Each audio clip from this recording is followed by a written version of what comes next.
मी PG Patil जनसेवक। आज आपण बघू शकतात हा बोगद्या मागील रस्ता कित्येक वर्षापासून हा प्रलंबित प्रश्न आहे। वेळोवेळी तक्रारी आल्या, वेळोवेळी नुसती खडीकरण, नुसती डागडुगी करण्यात आली।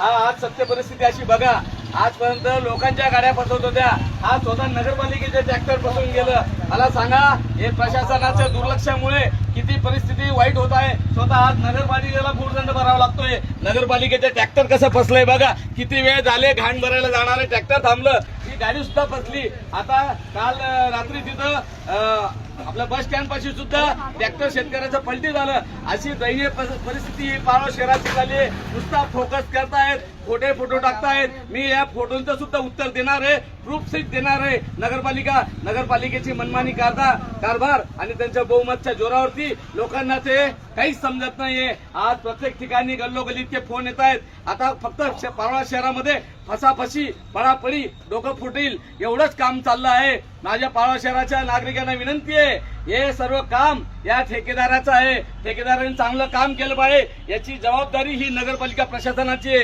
सीओची मुख्याधिकारी असतील, इंजिनियर असतील, नगराध्यक्ष यांची सर्व जबाबदारी आहे। इतक्या तक्रारी वाढून गेल्या प्रत्यक्षात। आता काल आमचा मित्र आझाद चौकापाशी ते चेंबरचं खड्डं होतं, पावसामुळे पडला, त्याला 5 टाके पडले। आज तो भाजपचा युवा नेता आहे, पण मी काल नुसतं तोंडी ओढलं, तुझ्या सकाळी व्हिडिओ घेतो तो म्हणतो रात्र मला त्यांनी ते खड्डं बुजून टाकलं। अरे प्रत्येक ठिकाणी तितक्या तक्रारी येत आहेत, लोकांचे हातपाय मुडतात। माझे पूर्ण पारोळा शहरवासियांना विनंती आहे की आता घाबरू नका, नगरपालिका प्रशासन आपल्याला मदत करेल। हात तुटला, पाय तुटला, डोकं फुटलं तर तुम्ही तात्काळ सीओच्या कॅबिन मध्ये जा। त्यांनी भरपाई नाही दिली तर आपण कॉन्ट्रॅक्टरकडे मारू। कॉन्ट्रॅक्टर हे 3 लोक सर्वस्वी जबाबदार आहे। आपला हातपाय मुळे डोकं फुटेल, काही झालं ते नगराध्यक्ष, मुख्याधिकारी आणि कॉन्ट्रॅक्टर हे 3 लोक जबाबदार आहेत। लोकांच्या या हातपाय तुटण्याला हे सर्व जबाबदार असतील। त्या नळ्या टाकून ठेवल्या, कोणी पडते, आजी पडते, बाबा पडतात, रोज लोकांचे फोन गल्लोगल्ली येत आहेत।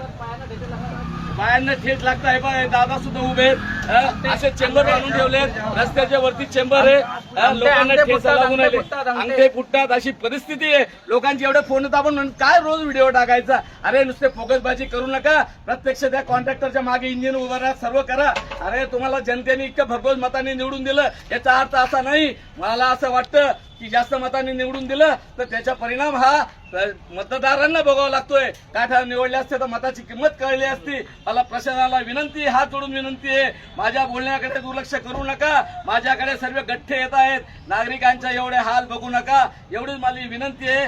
जय हिंद, जय महाराष्ट्र।